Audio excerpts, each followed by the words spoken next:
started your career. I'm so proud to be able to say that we are Skid Row!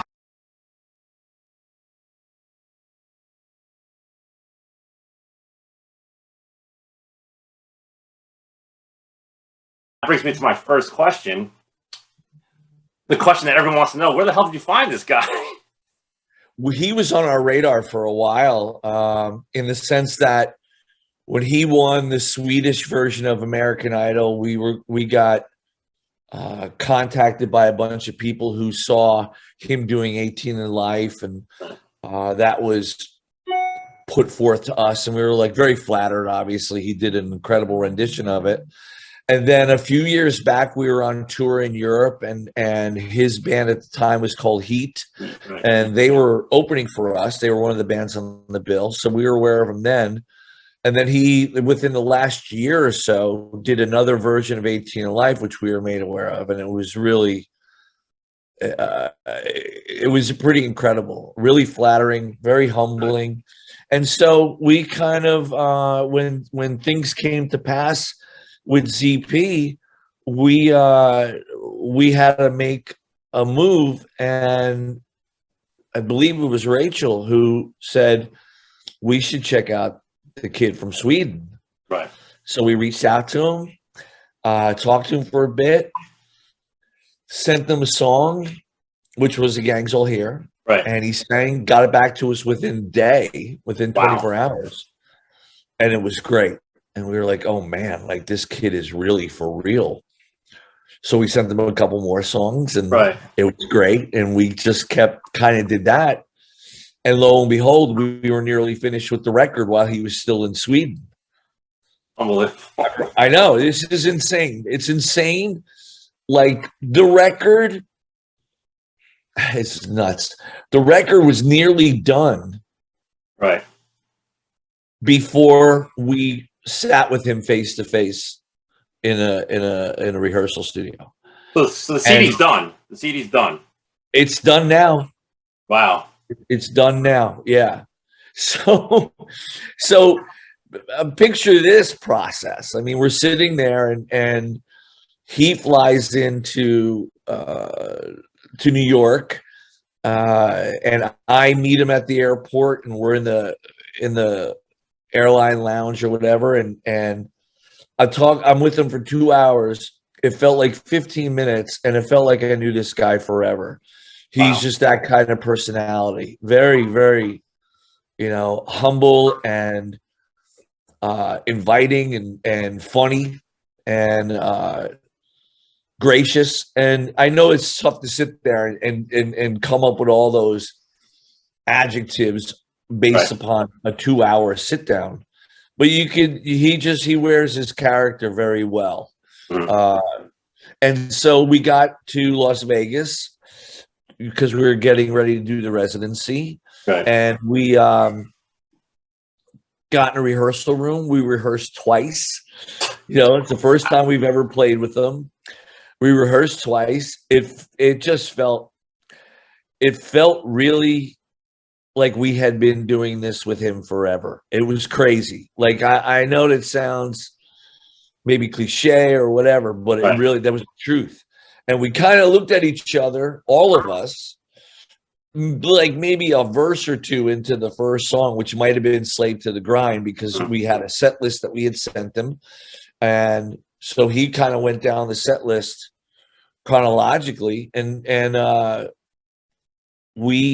I believe that was the first song, and he just knocked it out of the park. And we all looked at each other like, are we like, is this for real? Like, or are we like believing in something that isn't true, or is this really happening? Right. And then we did the whole set, and we were like, this is crazy. Like it felt really good. Like obviously there's going to be things that, nothing's perfect. Right. But it was better than I think we all thought it would be first time around. And we ended up jamming for a few hours and hanging out, drank a couple beers or whatever. And it just all felt really easy. Like it wasn't There was no uncomfortability. There was anxiousness at first, Yeah, of sure. course, Yeah. because you don't know what's going to happen. You know, you might have flown this person all the way in from Stockholm, and it's crap. And then you're like, oh no, now what do we do? We have a residency, you know, we have a record to finish. Yeah. And it was nothing like that. We're so fortunate. Well, where else to take a gamble than in Vegas, right? I mean, you know, I didn't even think about that. That's great. But That's I mean, great. No.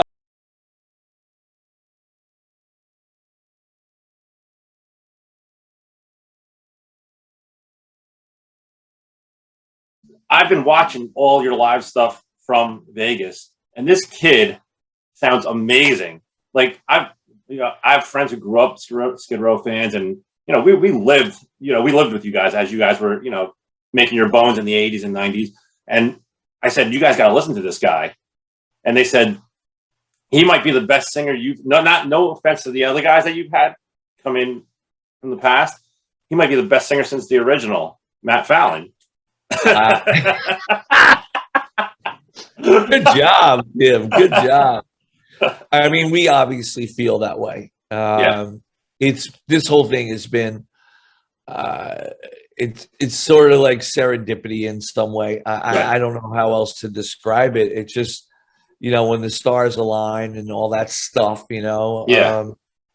but they did, and it's been such these last month and a half it's been really a great experience. I couldn't believe, everything that we've done with this record has been brand new to us. We've never done a record like this before. I don't think we've ever checked our egos at the door the way that we have with this record, and allowing someone else to basically take control and kind of guide us every step of the way, right? Reminding us of who we are, type of thing.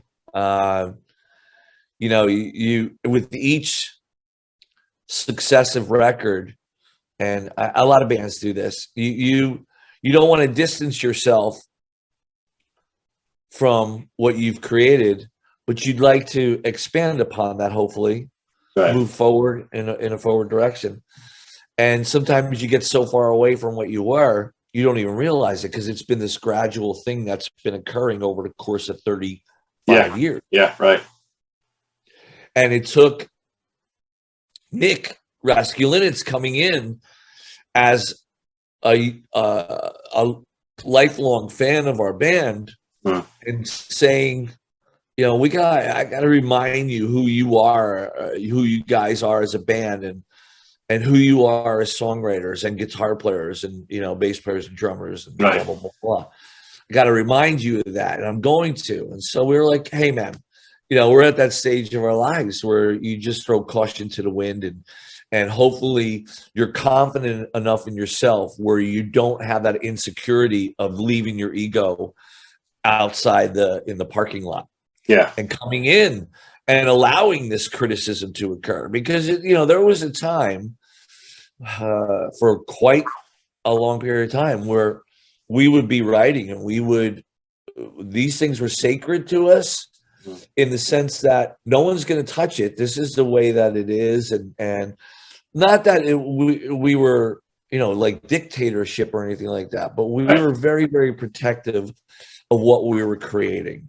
The way it worked was very simple. Rachel and I, for the most part, would come in with a skeleton of a song, bring it to the band, get in a jam room, and start jamming it out. And everybody combined makes it a Skid Row song. Right.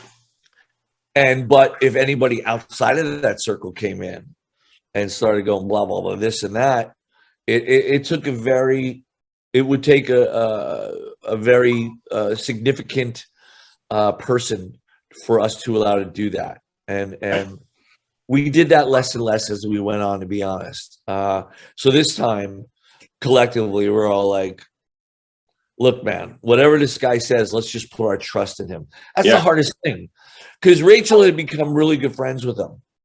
I, on the other hand, didn't know him. I knew of his reputation. Right. And Scotty didn't know him, nor did Rob. And so, but I was I admired him so much for the work that he had been a part of. All the stuff, whether it's Alice in Chains or Stone Sour or Foo The Fighters fighters, or right? Yeah. it's all fantastic. Rush, very wide range of artists and material that he's worked on. And I come to find out really quickly, as we all did, that he's a creative force. Like his creativity flows nonstop. Right. One of the really cool things is that he challenges you, but not in a condescending way. He's got this psychology about him that makes you want to succeed, kind of like for him. Right. You know, like he'll challenge us. Like, for example, what we did was we started working in a circle in the live room of his studio, and it was the four of us and Nick. And so we just started playing the songs. He's like, okay, I love that part. I kind of like that part. But he would say something like, why don't you do something here? Kind of like what you did in the second verse of Big Guns. And I'm like, okay. Wow. And that's where it started to click. Like, first of all, he knew our history very well. Yeah. And again, there's the first step in going, let's remember who you are. Right. Like, dude, like to me and Scotty, be like, dude, those squeals. We need those squeals. Yeah, those I know exactly what he's talking about. Yeah. You know, and I'm like going, oh crap, man. Like, okay. And the clouds and the floodgates opened, and I'm like jumping into this world that I'm familiar with. I just haven't visited it in a really long time.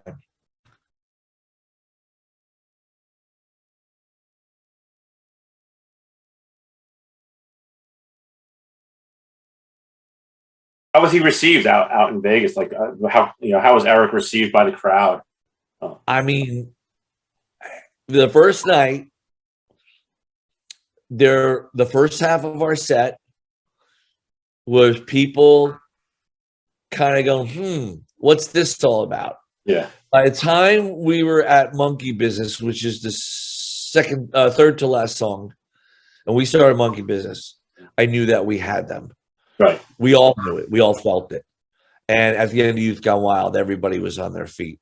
And here's the great thing about this guy is that show was on a Saturday night, first show. Sunday morning, he sends out a text to all of us.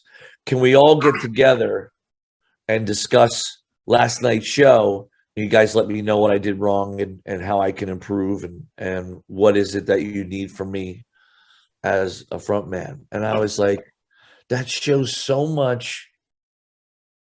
First of all, that's a great aspect of his work ethic. To be able to be that open to criticism at such an early stage, because it's being a musician, there's a lot of fragility that goes with that. Like, it's a fragile existence for a lot of people. Right. Getting critiques. Most people are having a difficult time with it. I certainly have in my history, that's for sure. Yeah. And to think that here he is coming in, not knowing anybody, not knowing any of us. Met Scotty a couple times when we were on the road, maybe met me a couple times, met Rachel a couple times. But to have that self-confidence to go, yeah, man, tell me, how can I get better?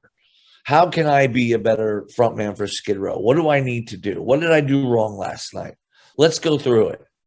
And it turned out that we all had a collective discussion, not about him, but about us. And that was a big breakthrough, I thought. That it wasn't about what we thought he needed to do better. It was about what we all collectively needed to do better. Right. And that's the way it should be. Because you're all up there. You're all on that stage together. You're all fighting for the same thing. Right. Absolutely. You want to connect with that audience as a unit, as a group, and create a symbiotic relationship with the audience for that hour. Right. That you're playing. And so that was a great breakthrough in our relationship, and we've had nothing but breakthroughs from the first time he sang Gangs All Here to all the other tracks he sang while he was in Sweden, to these 9 shows we did with the Scorpions, to finishing the record in Las Vegas, to, you know, rehearsing new material for the headline set on our sound checks. And it's all been like, you know, I kind of just shake my head in somewhat in disbelief. I'm waiting for the other shoe to drop, because that's the cynical side of me. But it's just all been, it's been such an amazing experience, and I'm so thankful, we all are, that we've had an opportunity to be a part of this whole thing the way it's turned out. And it's so exciting to see where it's going, and just to be on the ride. Yeah, you know? no, I'm happy to. Can't wait for people. So happy. Can't wait for people to hear the record. And you know, so far the response to the Gangs All Here has been much better than I had anticipated. Yeah. It's been so positive, man. And you know what? Every band can attest to this. Every band has a ton of haters. You know, it's just people hate on you and hate on you and hate on you. So the good thing is we have less haters for this song than we have in the past. Well, I think those haters they come from the fact that they want something that they're not going to get.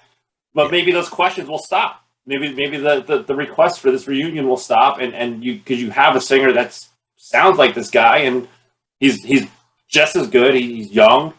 He's breathing new life into the band. So he's a force, man. He's a force of life and positivity, and his energy is infectious.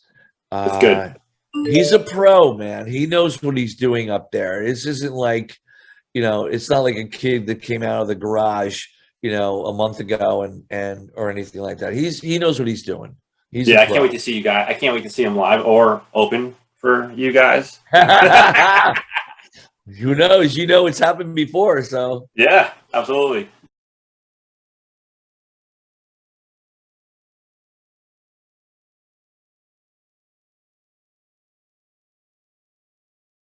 Erik said something on YouTube during one of the shows, and he might have said it every night. I don't know, but he mentioned that he felt like he was in the movie Rockstar, and that's what this reminds me of. You know, he had the pictures of you guys on his walls, and now he's singing for you, and it's just, you know, I mean, look, if it's kind of storybook, you know, like this whole thing, this how all these paths somehow, like I said, converged in this like positive space and time. It's wild, man. It's like, you know, we just got done doing the residency, and playing with the Scorpions was just such an honor, because we're huge fans. We haven't played with them in a really, really long time. I think the last time we played with them was 1989 at the Moscow Music Festival. I was going to say Moscow. It had to be Moscow. And we learned a really, really valuable lesson that day in just how to be a friggin' machine, because those guys are a machine still. And watching their show from the side of the stage was it was an educational and inspiring experience of how a band should run. You know, like how you play at the top of your game every night, and engage the audience, entertain the audience, write great songs. I mean, it was all a lesson. And you know what? It's still the same band. Like I'm listening to these songs, and I think the new single "Rock Believer" is a really good song, and it's live. It's even better. So it was a really great experience to be able to do that. It was a perfect thing that we needed in order to get Erik acclimated into the band. But it wasn't like every night was a learning experience for all of us. We're all trying to get our footing here together, you know, and there's a new dynamic now. So, you know, last thing you want to do is be like looking like the Three Stooges on stage, you know, of course, bump into each other, you know, and things are uncomfortable. There was nothing uncomfortable about it. That's like the great thing about this whole thing. is that there's nothing uncomfortable about it. There's no weirdness. There's no like cringeworthy moments. There's nothing like that.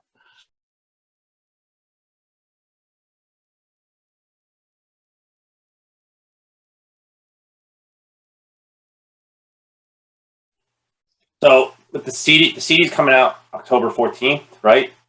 Yeah. What's your favorite track as of today, right now? What's your favorite track on the record? I have one. It's a song called Hell or High Water. I think right now that's my favorite, but that can change in 15 minutes from now. That's why I said right now. Yeah. Yeah, right now I think that's my favorite. But it's the record has it's certainly not one dimensional. Is a lot of different aspects and a lot of different sort of emotional ebbs and flows. But so I mean, I'm not sick of it. I like listening to it, and that's kind of that hasn't happened in a really long time. And that's not to say anything bad about the records that we worked on, but and that we've done together. But it's I'm one of those guys that as soon as it's done, I don't want to hear it anymore. Like I mean, we'll play it every night, but I don't want to hear it anymore unless it's coming from someone else's stereo or coming from someone else's iPhone. Yeah, no, I agree with that. Something like that. So someone else's car stereo. But yeah, I'm not sick of it. It's been a absolute labor of love, and I'm so thankful for the process that occurred in getting to this point. Right. And the belief in us as a band that Nick Raskulinecz has in us, to be able to see that there's still a heart beating in this band, and that we needed to have our eyes reopened, to